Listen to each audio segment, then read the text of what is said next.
నీకెప్పుడు ప్రశంసలు కురిపించదు. లోకం మనల్ని ఒక దృష్టితో చూస్తుంది. కానీ ఇక్కడ మన ప్రభు చెప్పే మాట ఏంటంటే, లోకం వెలివేసిందని, లోకం దుమ్మెత్తిందని, లోకం కాలెత్తిందని, లోకము నీకు విరోధిగా నిలిచిందని, ఏకాకిగా ఇంటి మీద ఒంటిగా పిచ్చుకోవలి నిలిచిపోయావని, కన్నీళ్ళు అన్నపానాలకు భుజిస్తున్నావని నీవు నీ స్థితిని చూసి కృంగిపోవలసిన అవసరం లేదు. యెహోవానగు నేను నీ అంతరంగమును చూచుచున్నాను.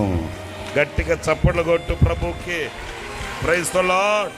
ఎవరో నిన్ను పట్టించుకోవట్లేదని, ఎవరో నిన్ను గమనించట్లేదని, ఎవరో నిన్ను అర్థం చేసుకోవట్లేదని కృంగిపోతున్న నీతో ప్రభు చెప్తున్నాడు, నేను నీ హృదయాన్ని చూస్తున్నాను.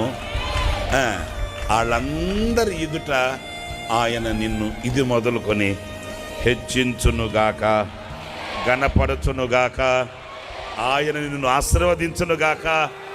ఎవరైతే